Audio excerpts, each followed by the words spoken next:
दोस्तों, एक लड़का दिल्ली में नौकरी कर रहा था और उसके घर वाले उसकी शादी तय कर देते हैं। जब उस लड़के को पता चलता है कि उसके घर वालों ने उसकी शादी तय कर दिया है तो लड़का बहुत ही ज़्यादा खुश होता है।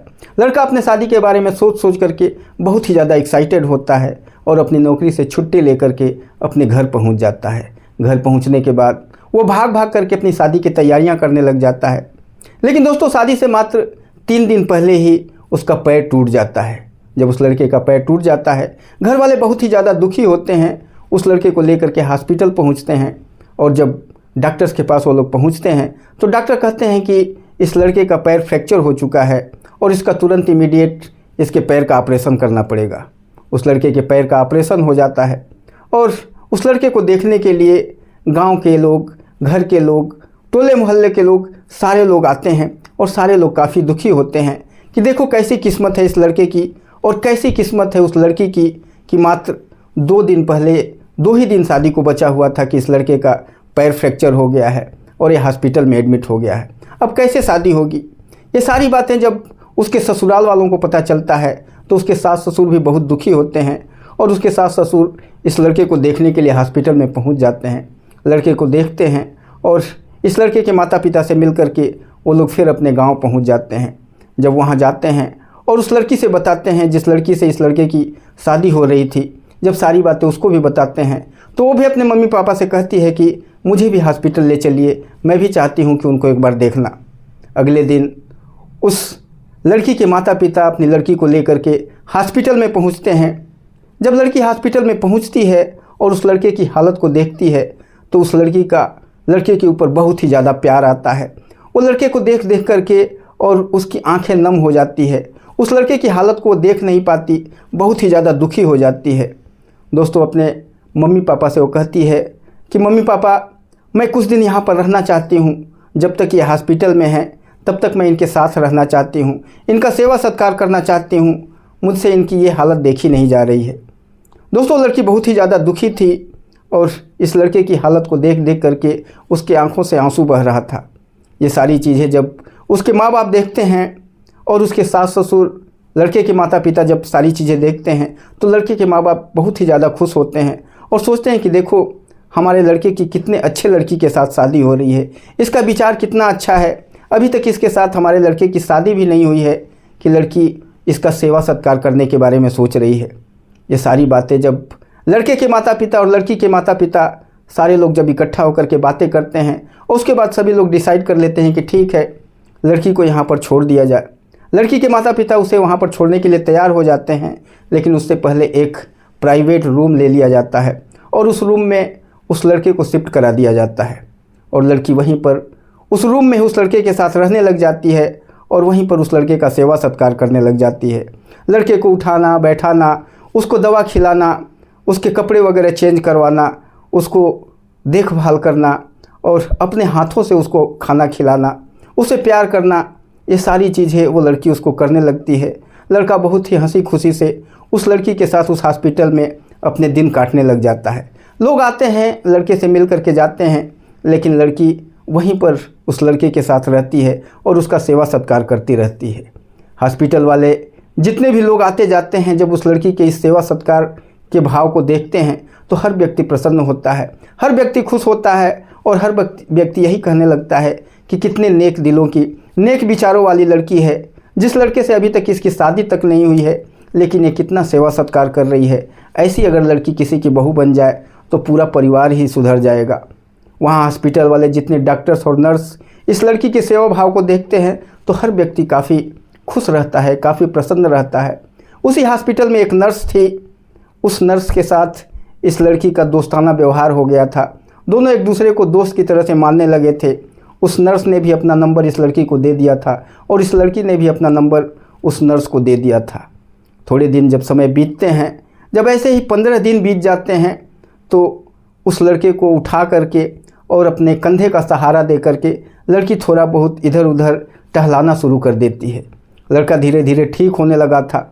तभी 1-2 दिनों के बाद डॉक्टर्स आते हैं और कहते हैं, बेटा अब तुम धीरे धीरे ठीक हो रहे हो, अब हम लोगों ने सोचा है कि परसों तुमको डिस्चार्ज कर दिया जाए। जब वो लड़का ये बातें सुनता है और लड़की ये बातें सुनती है तो दोनों दंग रह जाते हैं, दोनों का कलेजा फट जाता है और दोनों काफ़ी दुखी हो जाते हैं, क्योंकि दोनों एक दूसरे को दिलो जान से चाहने लगे थे, एक दूसरे को दिलो जान से प्यार करने लगे थे।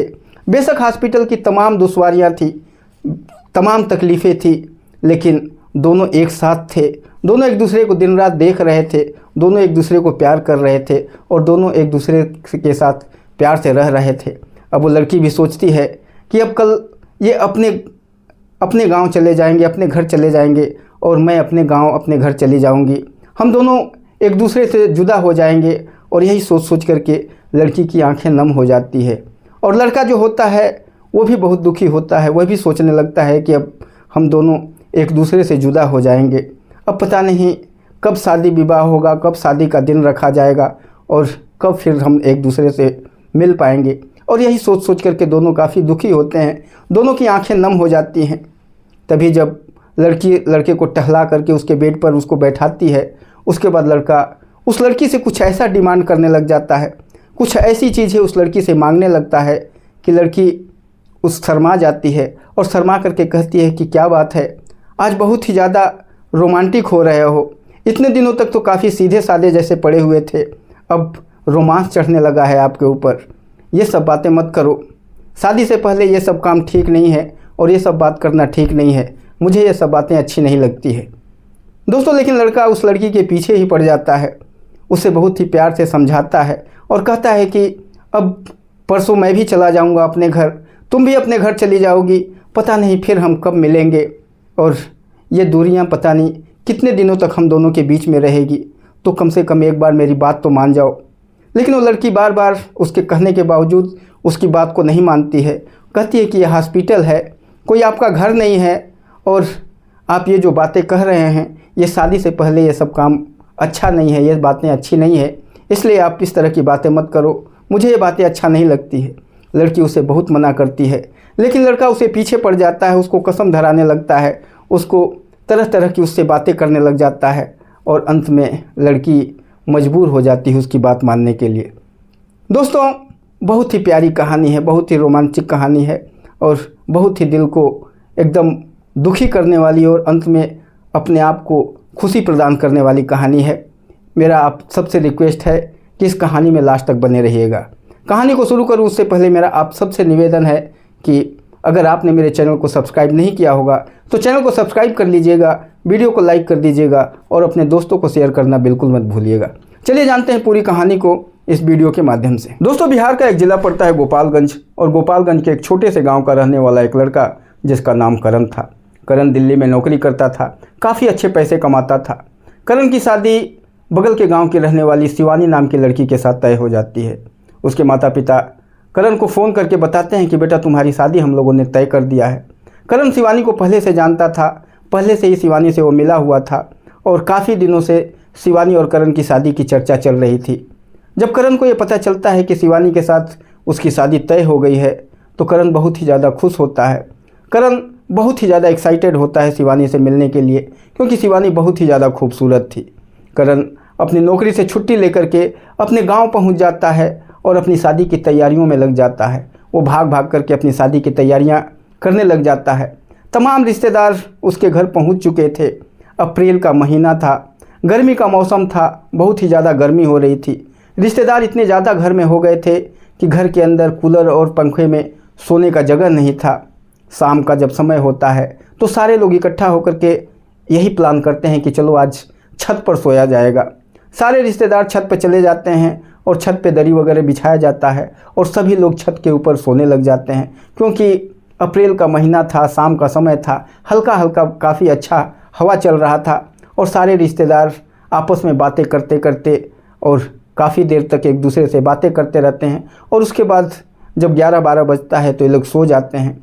करण भी इन लोगों के साथ ही सोया हुआ था, वहीं पर बगल में सो रहा था।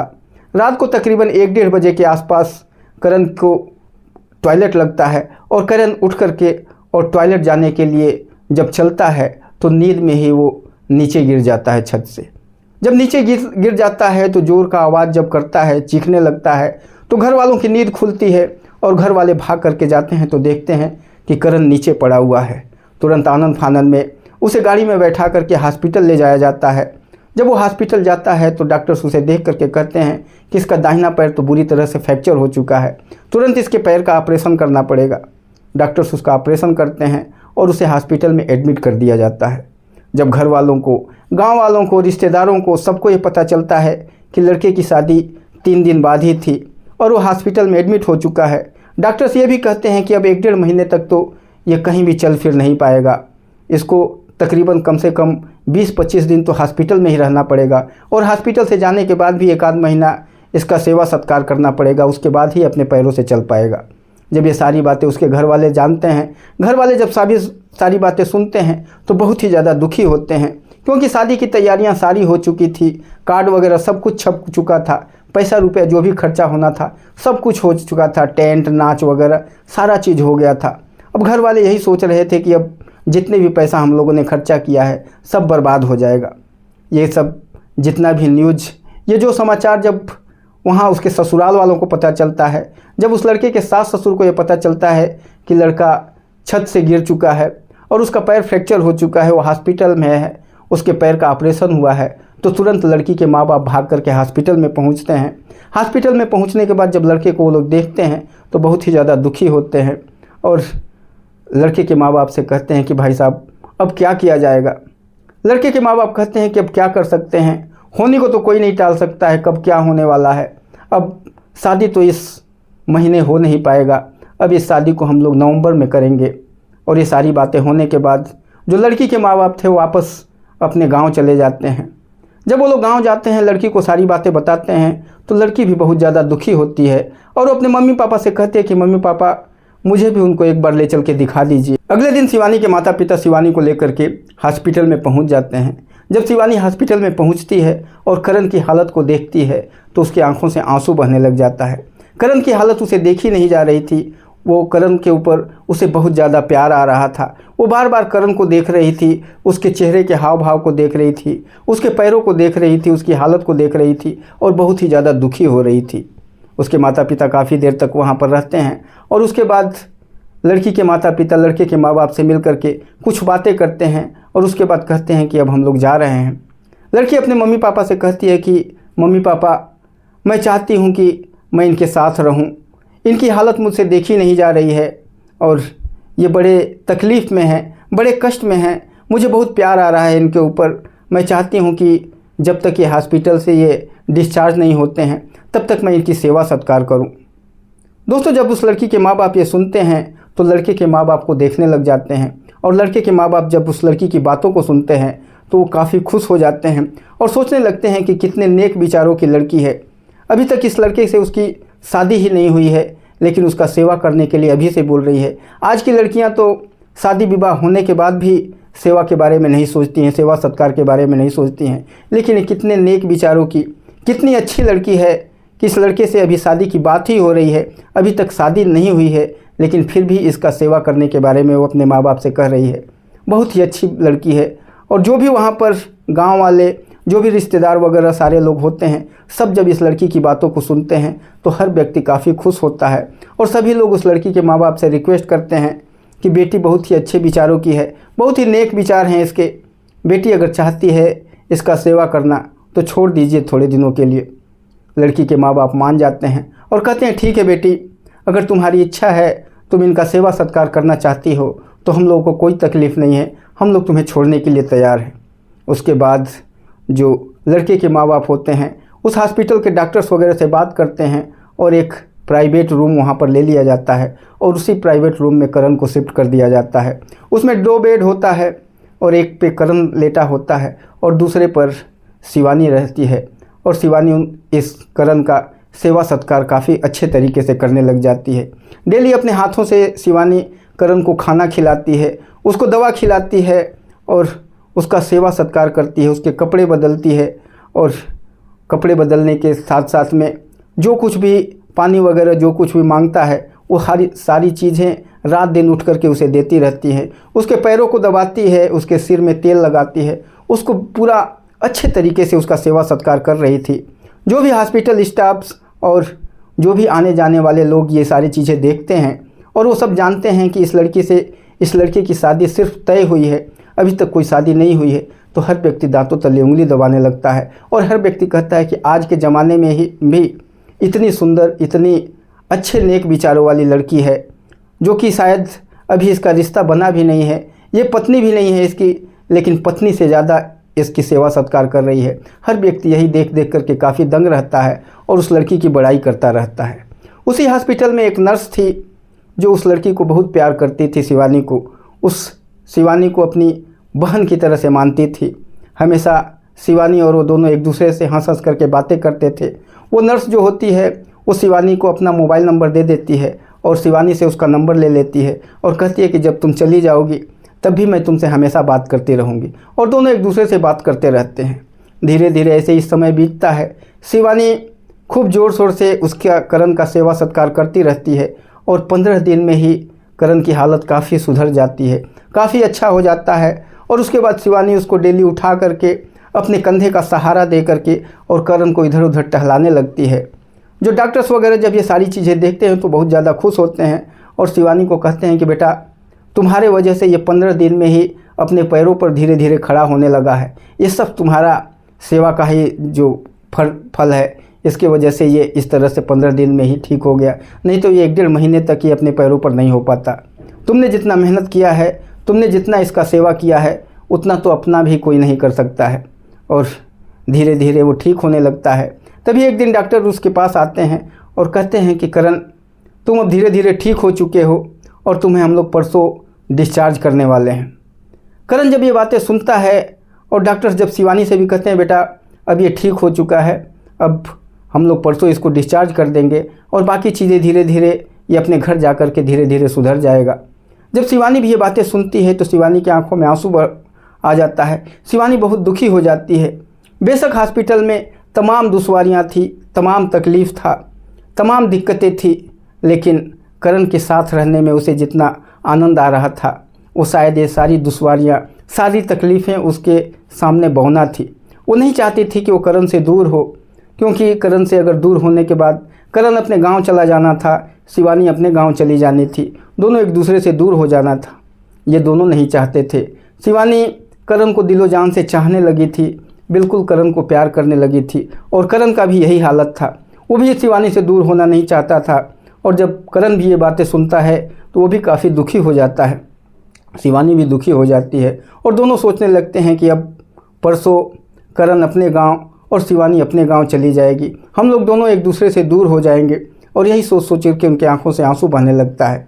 तभी जो करण होता है, करण को लेकर के शिवानी उसके बेड पर जाकर के लेटाती है और जब करण लेट जाता है उसको दवा वगैरह खिलाती है, उसके सिर में तेल वगैरह लगाती है, उसका पैर वगैरह दबाती है। तो फिर उसके बाद करण शिवानी से कुछ डिमांड करने लगता है, कुछ ऐसी बातें कहने लगता है कि जो शिवानी होती है उस बात को सुन करके काफ़ी शर्मा जाती है, शर्मा करके अपनी गर्दन नीचे कर लेती है और उसके बाद कहती है कि क्या बातें कर रहे हो आप, इतने दिनों तक तो मुझे पता ही नहीं चला कि आप ऐसे भी इंसान हो, काफ़ी रोमांटिक हो रहे हो आज, ऐसी क्या बात है। ये सारी बातें जो आप कह रहे हैं, जिस चीज़ों का आप डिमांड कर रहे हैं, ये चीज़ें शादी से पहले अच्छी नहीं होती है और आपको पता होना चाहिए कि यह हॉस्पिटल है और हॉस्पिटल में इस तरह की बातें नहीं करना चाहिए। अभी हम दोनों की शादी नहीं हुई है और आप ऐसी बातें कर रहे हैं, ये सब बातें ठीक नहीं है। वो करण को मना करती है लेकिन करण मानने वाला नहीं था। करण उसके सामने हाथ जोड़ करके खड़ा हो जाता है और उससे विनती करने लगता है, कहता है कि देखो अब परसों तुम अपने गांव चली जाओगी, अपने घर चली जाओगी और मैं अपने गांव अपने घर चला जाऊंगा, हम दोनों एक दूसरे से जुदा हो जाएंगे और उसके बाद पता नहीं इस लगन में तो शादी हो ही नहीं पाएगी, क्योंकि अप्रैल धीरे धीरे ख़त्म हो रहा है और मुझे ठीक होने में 1-1.5 महीने का समय लग जाएगा। अब शायद हम लोग की शादी नवंबर में होगी और इन 6 महीने में हम लोग कैसे एक दूसरे से जुदा होकर के रह पाएंगे, कम से कम मेरी बात तो मान जाओ। लेकिन शिवानी उसकी बातों को मानने के लिए तैयार नहीं थी। शिवानी बार बार उसे मना कर रही थी और करण बार बार उससे रिक्वेस्ट कर रहा था, उससे विनती कर रहा था। लेकिन बाद में जब करण उसे अपनी कसम देने लगता है, अपनी कसम धराने लगता है और कुछ ऐसी चीज़ें उससे कहने लगता है और बार बार उसके सामने हाथ जोड़ता है, बार बार विनती करता है और कहता है कि एक बार मेरी बात मान जाओ।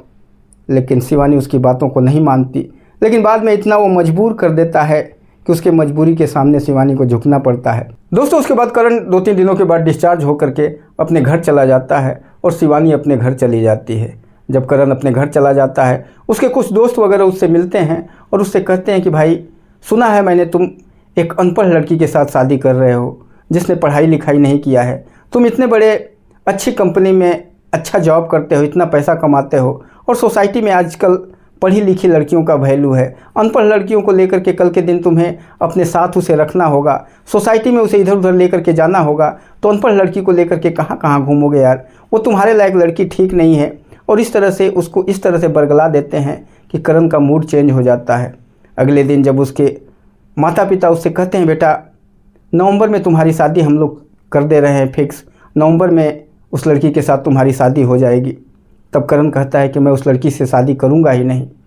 ये बातें सुन करके उसके माता पिता बहुत दुखी हो जाते हैं, वो सन्न रह जाते हैं, उनके पैरों तले ज़मीन खिसक जाती है और वो सोचने लगते हैं कि आखिर ये कह क्या रहा है। उसके माता पिता उसे कहते हैं बेटे तुम मजाक मत करो, उस लड़की से तुम शादी करने के लिए मना कर रहे हो जिसने बिना शादी किए हुए तुम्हारा इतना सेवा किया है, तुम्हारे साथ रही है, इतना तो कोई पत्नी भी नहीं कर सकती है। इसके एहसानों के तले तुम दबे हुए हो, उसके एहसानों को कैसे भूल रहे हो। लेकिन करण कहता है कुछ भी हो, मैं एक अनपढ़ लड़की के साथ शादी नहीं कर सकता हूँ। बार बार उसके माता पिता उसे रिक्वेस्ट करते हैं, उससे विनती करते हैं और कहते हैं बेटा ये अच्छी बात नहीं है, किसी लड़की को इस तरह से दिल दुखाया नहीं जाता है। लेकिन करण अपने माँ बाप की बातों को नहीं मानता है। और जब ये बात शिवानी के माता पिता को पता चलता है तो वो लोग काफ़ी दुखी हो जाते हैं और दुखी होकर के सीधे करण के माता पिता से आकर के मिलते हैं और कहते हैं कि हम लोग क्या सुन रहे हैं, आपके बेटे ने हमारी बेटी से शादी करने से मना कर दिया है।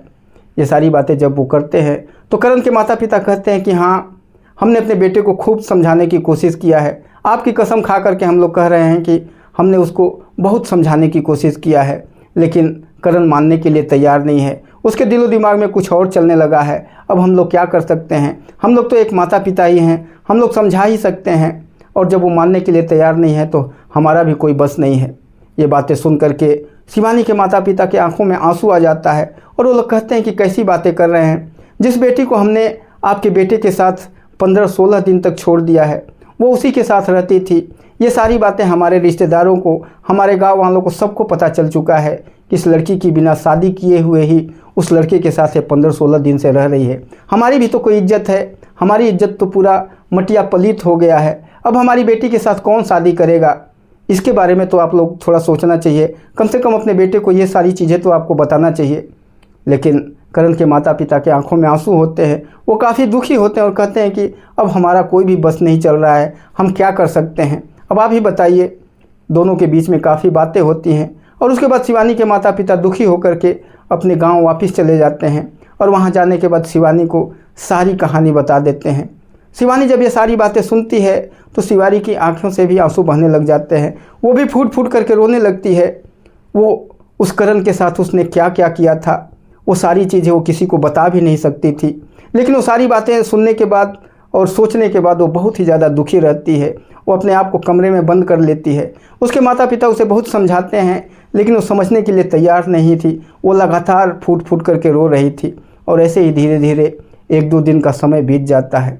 वो बार बार करण को फ़ोन करने की कोशिश करती है, बार बार उसके नंबर पे कॉल करने की कोशिश करती है, लेकिन करण ने शिवानी के नंबर को भी ब्लॉक करके रख दिया था।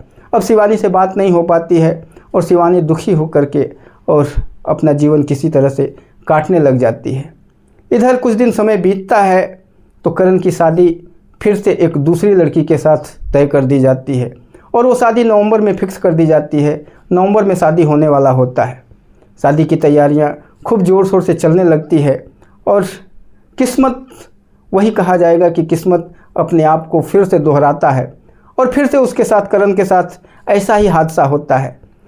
उसके शादी के अभी मात्र 5 दिन बचे होते हैं और अपने भाई के साथ वो मोटरसाइकिल से अपनी शेरवानी वगैरह सिलवाने के लिए, शेरवानी वगैरह लेने के लिए मार्केट जा रहा था कि अचानक से एक कार के साथ उसकी बाइक का एक्सीडेंट हो जाता है और एक्सीडेंट में उसे काफ़ी चोट लगता है। पहली बार उसके दाहिने पैर में चोट लगा था, इस बार उसका बायां पैर फ्रैक्चर हो जाता है।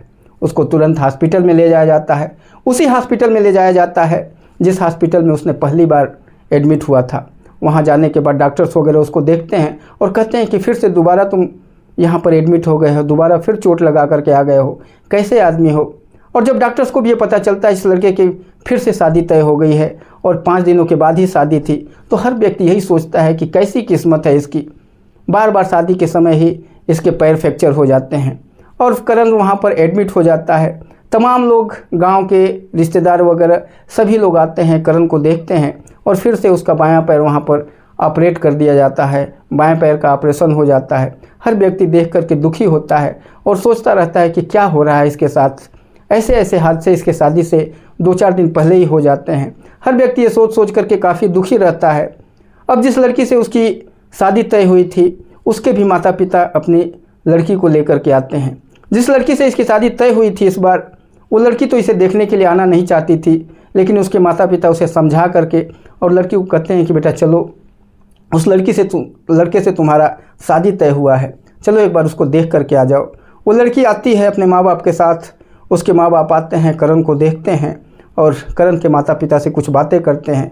लेकिन वो जो लड़की थी, वो लड़की करण की तरफ एक बार देखती भी नहीं है, सिर्फ अपने माँ बाप के साथ आती है, वहीं दरवाजे पर खड़ा होकर के, और फिर वापस अपने माँ बाप से मुड़ करके वो जाने लगती है। जब वो लड़की और उसके माँ बाप सारे लोग जब वापस चले जाते हैं तो करण के माता पिता वहीं पर बैठे होते हैं। करण के पिताजी और उसके माँ करण की तरफ देख करके कहते हैं, बेटा देखा तुमने, कुछ ऑब्जर्व किया तुमने, कुछ महसूस किया तुमने। एक वो लड़की थी जो अपने माँ बाप के साथ तुम्हें देखने के लिए आई थी और यहाँ आ कर के तुम्हें देख करके उसकी आंखों से आंसू बह रहे थे, वो फूट फूट करके रो रही थी और बिना शादी के ही अपने माँ बाप से कहती है कि मुझे इनके साथ छोड़ दीजिए, मैं उनका सेवा सत्कार करना चाहती हूँ। 15-17 दिन तुम्हारा सेवा किया तुमने, तुम्हारी सारी चीज़ों की उसने पूर्ति किया, तुम्हारा पूरा काम उसने किया, तुम्हारा हाथ पैर तक दबाया उसने और तुम्हें बैठा करके अपने हाथों से खाना तक खिलाया उस लड़की ने। लेकिन उस लड़की को तुम भूल गए और इस लड़की को तुमने देखा, इस लड़की ने आंख उठा करके तुम्हारे तरफ देखा भी नहीं, तुमसे बात करना तो दूर। ये सारी बातें जब करण को उसके माता पिता कहते हैं तो करण वहीं पर फूट फूट करके रोने लगता है और कहता है मम्मी से अपने कि मम्मी, मैंने बहुत बड़ा भूल किया है, मैंने बहुत बड़ा गलती किया है और मैंने बहुत बड़ा पाप किया है और इस पाप का सज़ा मुझे भुगतना ही चाहिए, मुझे उसका सज़ा मिलना ही चाहिए। और ये कह करके लगातार करण फूट फूट करके रोने लगता है। दोस्तों, बहुत ही ज़्यादा करण दुखी होता है, उसके माता पिता भी काफ़ी दुखी होते हैं, लेकिन अब कर क्या सकते हैं। उस लड़की से उसका रिश्ता टूट चुका था पहले लड़की से, और दूसरी लड़की से उसका शादी तय हो गया था। जब ये दूसरी वाली लड़की अपने माता पिता के साथ अपने गांव पहुंचती है तो अपने माता पिता को सीधे मना कर देती है और कहती है कि मैं उस लड़के के साथ शादी नहीं करूंगा। उसके माँ बाप भी घर जाने के बाद अपना प्लान चेंज कर दिए होते हैं, वो भी करण के साथ शादी करने के लिए तैयार नहीं होते हैं और वो लोग फ़ोन करके करण के माँ बाप से कह देते हैं कि हमारी बेटी को आपका लड़का पसंद नहीं है और हमें भी पसंद नहीं है, इसलिए हम लोग शादी नहीं करेंगे। ये बातें जब करण के माता पिता करण को बताते हैं तो करण और फूट फूट करके रोने लगता है और कहता है कि पिताजी, अब बहुत सारी गलतियां मुझसे हुई हैं, बहुत सारा अपराध हुआ है और ये सारे अपराध का दंड मुझे मिल रहा है और मुझे मिलना भी चाहिए। मैं ऐसा इंसान हूँ कि मुझे इस पूरे अपराध को भोगना ही चाहिए। और ये सारी चीज़ें कह करके करण रोता रहता है। उधर जो उस हॉस्पिटल में एक नर्स थी जिससे उसका शिवानी का पहले से दोस्ती हो गया था, वो यहाँ से जाने के बाद शिवानी और उसका अक्सर हमेशा बातचीत होता रहता था। जब ये नर्स शिवानी को फ़ोन करती है और कहती है कि जिस लड़के से तुम्हारी शादी तय हुई थी वो लड़का फिर हॉस्पिटल में एडमिट हो गया है, फिर से यहाँ पर उसका बायां पैर फ्रैक्चर हो गया है और वो इसी हॉस्पिटल में एडमिट हो गया है। जब शिवानी ये बातें सुनती है तो शिवानी सोचने लगती है, उससे कहती है कि ऐसा कैसे हो गया, ऐसा तो नहीं होना चाहिए। लेकिन वो नर्स उसको बताती है कि हाँ ये सही है। अब शिवानी सोच लेती है कि अब एक बार मुझे उससे मिलना ही चाहिए और मिल करके ये अच्छा मौका है, उससे मिल करके उसकी गलतियों का एहसास कराना चाहिए। और शिवानी अगले दिन एक दुपट्टे से अपने चेहरे को बांध करके और उस हॉस्पिटल में, उस वार्ड में पहुंच जाती है जहां पर करण एडमिट होता है। जब वो उसके अंदर जाती है तो देखती है कि करण की माँ वहीं पर एक चेयर पर बैठी हुई है और करण लेटा हुआ है। वो उसकी माँ के पैरों को छूती है।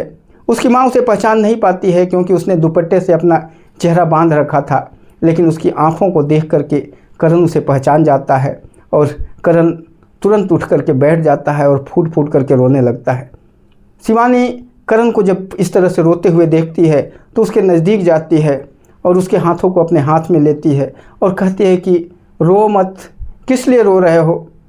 तभी करण जो होता है उसके नज़दीक अपने आप को ले आकर के और उसके शरीर से अपने आप को एक छोटे बच्चे की तरह से चिपका लेता है और कहता है शिवानी, मुझसे बहुत बड़ी भूल हुई है, मुझसे बहुत बड़ी गलती हुई है और मुझे इस गलती की सज़ा मिल रही है। जब वो करण के मुंह से शिवानी नाम उसकी माँ सुनती है तो उसकी माँ भी दंग रह जाती है कि क्या ये लड़की शिवानी है। तभी शिवानी अपने चेहरे से दुपट्टे को हटाती है और जैसे ही वो दुपट्टा हटाती है करण की माँ उसको पहचान जाती है और करण की माँ भी उस लड़की के गले से लग करके फूट फूट करके रोने लगती है और कहती है, बेटी तुमने जितना एहसान इसके ऊपर किया था, इसके दोस्तों ने इसको बरगला दिया था, इसके दोस्तों ने वो सारे तुम्हारे एहसान को गलत साबित करवा दिया था, जिसकी सज़ा इसे मिल रही है। इसकी शादी तय हुई थी लेकिन वो शादी भी टूट चुकी है, अभी अपने आप को काफ़ी दुखी महसूस कर रहा है। ये सारी बातें जब शिवानी सुनती है तो शिवानी भी रोने लगती है, अपनी सास के गले से लग करके काफ़ी देर तक फूट फूट करके रोती रहती है। और उसके बाद जब अपनी सास से अलग होती है तो उसके बाद करण के नज़दीक जाती है। करण भी उसके शरीर से चिपक करके और उसे अपने बाहों में भर करके और एक छोटे बच्चे की माफिक उसके साथ फूट फूट करके रो रहा था। शिवानी अपने दुपट्टे से उसकी आंखों को पोंछ रही थी और कह रही थी कि जाने दो, रो मत, तुमने तो बहुत बड़ी गलती किया है।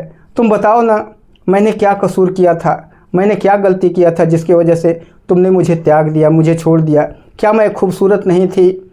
और हाँ, ये सच है कि मैं पढ़ी लिखी कम हूँ, लेकिन कहीं से खूबसूरती में तो कोई मुझसे आगे नहीं है।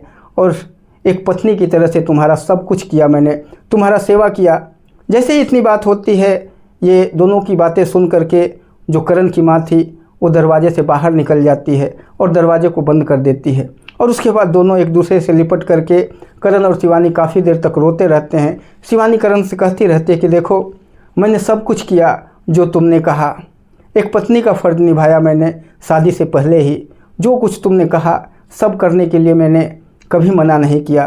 तुम्हारा सेवा किया, तुम्हें अपने हाथों से खिलाया, तुम्हारा तेल लगाया, तुम्हारे सिर को दबाया, तुम्हारा सब कुछ किया, तुम्हें टहलाया। और अंत में जो तुमने लास्ट में ज़बरदस्ती मुझसे एक बात कही वो भी मैंने मान लिया तुम्हारी, लेकिन उसके बावजूद तुमने मेरे साथ इतना गलत किया। अब जो तुमने मेरे साथ किया वो चीज़ें मैं किसको बता सकती थी? मैं किसी को कुछ बता भी नहीं सकती थी कि तुमने मेरे साथ क्या किया है। लेकिन मेरी तो पूरी ज़िंदगी, मेरी दुनिया ही तुमने ले लिया था। अब मेरी तो ज़िंदगी कहीं की नहीं थी। अब तुम बताओ मैं क्या करती? और इतना कह कर करके शिवानी फूट फूट करके रोने लगती है और करण उसे गले से लग करके और फूट फूट करके रोता रहता है और कहता है, शिवानी मुझसे बहुत बड़ी गलती हो गई है, मेरे ऊपर एक एहसान कर दो, फिर से मुझे अपना लो।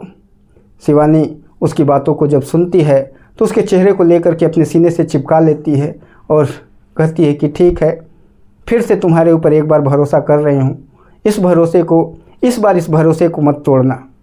दोस्तों, ये सारी बातें होती है। उसके बाद फिर शिवानी जाकर के दरवाजे को खोलती है। सारे लोग दरवाजे के बाहर, शिवानी के माता पिता भी आ गए होते हैं और जो करण थे, करण का माता पिता भी रहते हैं, कुछ रिश्तेदार वगैरह भी वहाँ इकट्ठा हो रहे थे। सारे लोग वहाँ पर इकट्ठा होकर के काफ़ी देर से इन लोगों की बातें भी सुन रहे थे। जैसे ही शिवानी बाहर आती है सारे लोग ताली बजाने लगते हैं, सारे लोग खुश हो जाते हैं और उसके बाद सारे लोग एक साथ उस कमरे के अंदर घुसते हैं और करण से कहते हैं, करण फिर से तुम अपना मूड तो बदल नहीं दोगे? करण तुम्हें शिवानी पसंद है ना? शिवानी को अपने पत्नी बनाना चाहते हो कि नहीं? करण कहता है कि अब तो ये शरीर रहेगा, ये मन रहेगा, ये दिल रहेगा, ये ज़िंदगी रहेगी तो शिवानी हमेशा इस जीवन के साथ ही रहेगी। अब मरने के बाद ही शिवानी मुझसे अलग हो सकती है। ये सारी बातें जब सभी लोग सुनते हैं तो सब लोग तालियां बजाने लगते हैं और उसके बाद शिवानी के माता पिता और करण के माता पिता वहीं पर बैठ करके और दिन और समय तारीख तय कर लिया जाता है। अगले साल अप्रैल में इन दोनों की शादी फिक्स कर दी जाती है और इस अप्रैल में इन लोगों की शादी होती है। इस बार इस शादी से पहले ऐसी कोई भी घटना नहीं घटती है। घर वाले, परिवार वाले तो सोच रहे थे कि कहीं ऐसा ना हो कुछ और भी घटना घटे, लेकिन इस बार कुछ भी घटना नहीं घटती है और दोनों की शादी बहुत ही धूमधाम से, बहुत प्यार से हो जाती है और दोनों पति पत्नी बनकर के काफ़ी हंसी खुशी अपने जीवन का निर्वाह करने लगते हैं। दोस्तों इस तरह से दोनों एक दूसरे के हो गए थे और जो करण था शिवानी को बहुत ही दिलो जान से चाहता था। शिवानी भी करण को बहुत प्यार करती थी और दोनों बहुत ही अच्छे तरीके से, बहुत ही हंसी खुशी से अपने परिवार के साथ अपना जीवन यापन कर रहे थे। तकरीबन 1 साल के बाद करण और शिवानी के घर में एक लक्ष्मी आती है। उन दोनों को एक बेटी होती है और बेटी को पा करके इनका जीवन धन्य हो जाता है। तो दोस्तों ये थी कहानी, एक सच्चे प्यार की कहानी जो कि चारों तरफ घूम करके और फिर आ करके दोनों पति पत्नी फिर से मिलते हैं। वही कहते हैं कि जो भाग्य में जो रिश्ते होते हैं वो इस ज़मीन पर नहीं बनाए जाते हैं, ये भगवान ऊपर से लिख करके भेजता है और वो घूम फिर करके वो रिश्ते आ करके जुड़ ही जाते हैं और यही बातें इन दोनों के जीवन में होता है। तो दोस्तों ये कहानी आपको कैसी लगी? अगर कहानी अच्छी लगी होगी तो वीडियो को लाइक कर दीजिएगा, चैनल को सब्सक्राइब कर दीजिएगा। फिर मिलेंगे किसी और वीडियो में, तब तक के लिए नमस्कार, जय हिंद।